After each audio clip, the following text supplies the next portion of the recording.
کہ چائے کا بھی فرق کوئی نہیں ہے, وہ بھی اصل میں کیمیکل ہے, اگرچہ ہم نے اس کو سرٹیفکیٹ دے دیا ہے کہ یہ تو بالکل نارمل چیز ہے اور یہ سب لوگ دنیا میں کرتے ہیں, حالانکہ سب لوگ نہیں کرتے. لاہور میں بھی بے پناہ لوگ ہیں, اب آہستہ آہستہ مجھے پتہ چلا ہے کہ بے پناہ لوگ ہیں جو چائے نہیں پیتے, اور انہوں نے کہا کہ ہاں یہ پہلے ہم بھی پیتے تھے لیکن ہم نے سمجھا کہ یہ کارآمد چیز نہیں ہے تو چھوڑ دیتے ہیں. اور میرے دفتر میں جو لوگ آتے ہیں تو میں ان کو پوچھتا ہوں کہ اچھا میں چائے پیش کروں, تو وہ کبھی بھی نہیں مانتے, حالانکہ مجھے اس سے کوئی فرق نہیں پڑتا کہ اگر میرے دفتر میں بیٹھ کے وہ چائے پئیں تو مجھے فرق نہیں پڑتا. اس لیے میں نے کہا میں سب کو اکٹھے ہی کہہ دوں کہ اگر میں آپ کو کبھی چائے پوچھوں اور آپ چائے پینا چاہتے ہیں تو آپ تکلف نہ کیا کریں, آپ چائے بالکل پی سکتے ہیں. جی یہ کہتے ہیں کہ سگریٹ والوں کو بیچ میں بیٹھنے دیں, ہم نشہ کریں. جب وقت آئے گا اور آپ کے دل سے یہ آواز اٹھے گی, لیکن میں نے جا کے بیٹھنے کی بات نہیں کی, میں نے آ کے بیٹھنے کی بات کی ہے کہ اگر میرے پاس کوئی آ کے بیٹھے تب. ابھی کل پرسوں مجھے عبداللہ نے ایک چاکلیٹ پیش کیا, تو عبداللہ میں نے کیا کہا, میں نے کہا اس کے اندر کیفین ہوتی ہے, تو اگر آپ نے چائے نہیں پینی تو کیفین والی تمام چیزوں کو بھی چھوڑنا ہوگا. آپ کو پتہ ہے کہ کن کن چیزوں میں کیفین ہوتی ہے؟ بسکٹوں میں, سب میں نہیں, کچھ بسکٹوں میں جو چاکلیٹ بسکٹ ہوتے ہیں اس میں کیفین ہوتی ہے. اور کس کس میں کیفین ہوتی ہے؟ کوکو کولا میں کیفین ہوتی ہے, چاکلیٹ میں کیفین ہوتی ہے, کوکوا میں کیفین ہوتی ہے, اور جو مٹھائی براؤن رنگ کی ملتی ہے مٹھائیوں کی دکان سے اس میں کیفین ہوتی ہے, انرجی ڈرنکس میں کیفین ہوتی ہے.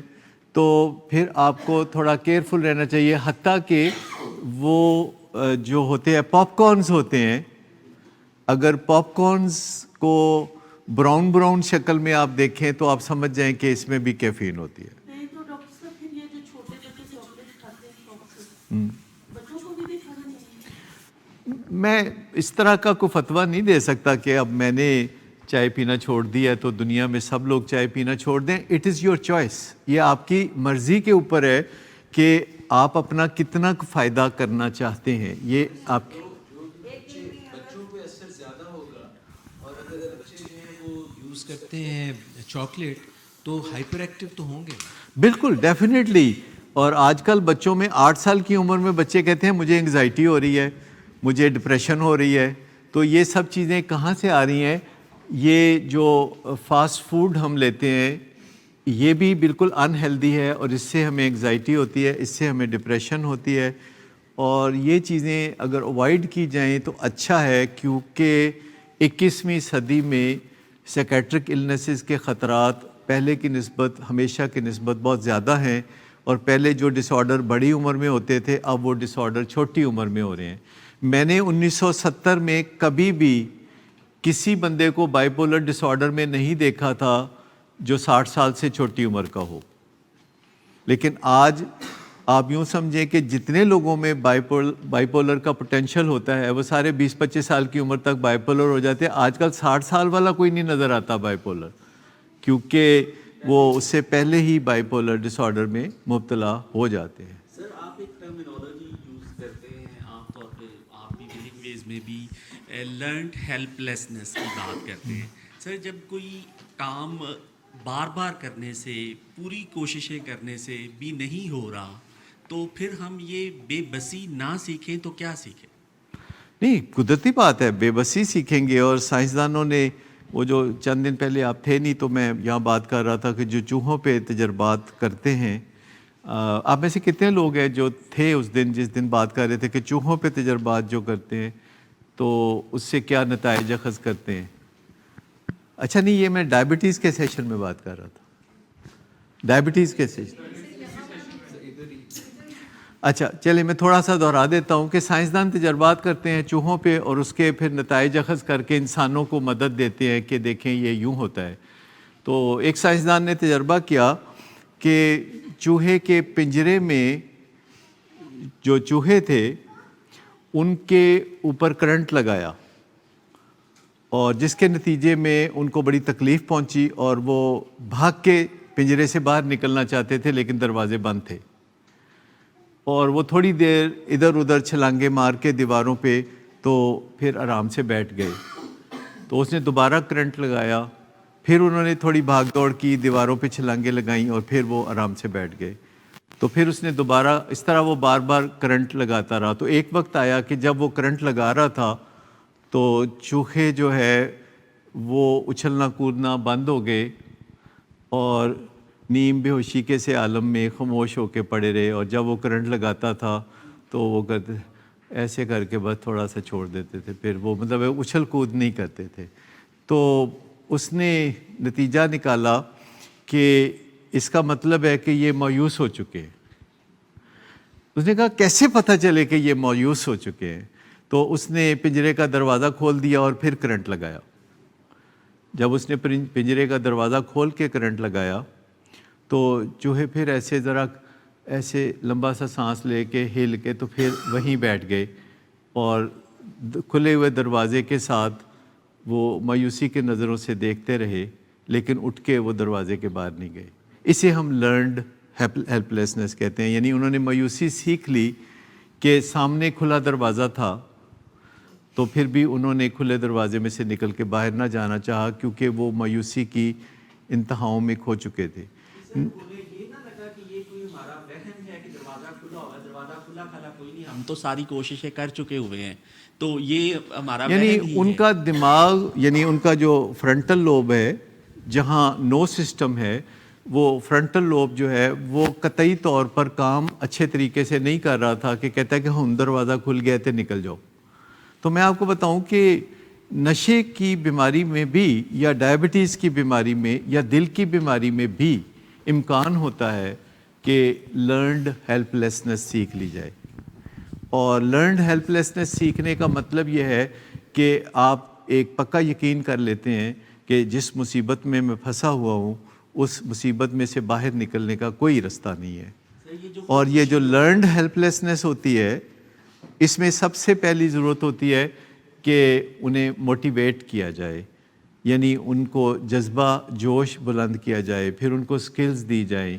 تو آہستہ آہستہ لرنڈ ہیلپ لیسنس کو بھی ان لرن کیا جا سکتا ہے, جو خودکشی کرتے ہیں پیشنٹس ڈپریشن کے, او سی ڈی کے یا سکیٹرک ڈیزیزز میں, انہیں اس بات کا سالہ سال کے ٹریٹمنٹ کے بعد, ڈیکڈز کے ٹریٹمنٹ کے بعد انہیں اس بات کا پکا یقین ہو جاتا ہے کہ اس کا حل کوئی نہیں ہے, تو اب مجھے اس تکلیف میں مزید نہیں رہنا چاہیے. بیوقوفی ہوئے گی کہ ایویں ہی اس تکلیف کو مزید جھیلا جائے, تو وہ پھر خودکشی کر جاتے ہیں اور اپنی جان چھڑوا لیتے ہیں. اگر کامیابی سے ان کو اس جھنجھٹ میں سے نہ نکالا جائے تو. لیکن اگر ان کو کامیابی سے اس جھنجھٹ سے نکلنے کا موقع ملے جس میں کہ کچھ کیمیکلز کا رول بھی ہے, کچھ دوائیوں کا رول بھی ہے, کیونکہ سارا علاج باتوں کا نہیں ہوتا اور سارا علاج دواؤں کا بھی نہیں ہوتا, کیمیکلز کا بھی نہیں ہوتا, تو دونوں چیزوں سے مل کے علاج کیا جاتا ہے. لیکن سب سے بڑی چیز بیہیورل ہے.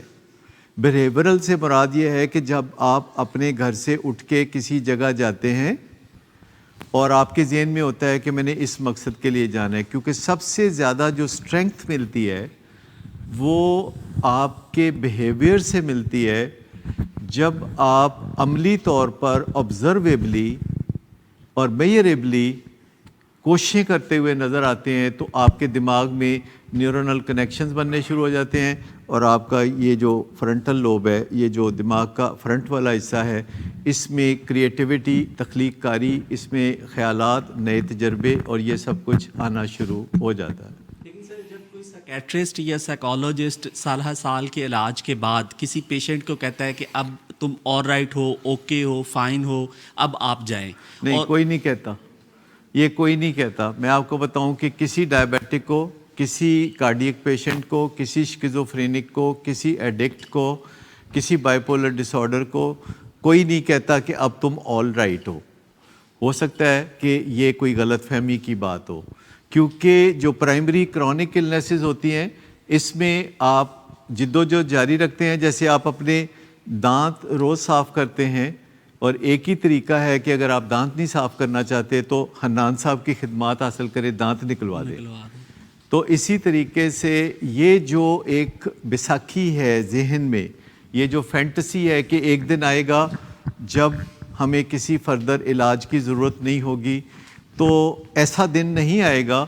علاج کی ضرورت رہے گی چاہے وہ آج کے علاج کی نسبت 1% ہو یا 0.1% ہو یا 0.001% ہو, وہ رہے گی ضرورت, تھوڑی سی ضرور رہے. نہ ہوئے, میرا خیال ہے کہ ہمیں بہتری کی امید ہی رکھنی چاہیے. شاید ایک دن کوئی ایسا آ جائے کہ گولی اندر اور چروہا جلندر پہنچ جائے, معاملہ ختم ہو جائے, بیماری ختم ہو جائے. ایسا بھی دن تو آ دیکھیں سکتا ہے ہم نا. فالز ہوپس نہیں دیتے. فالز ہوپس جو ہے دینا یہ بیک فائر کر جاتا ہے, کیونکہ جلد یا بدیر پتہ چل جاتا ہے کہ فالز ہوپس تھیں.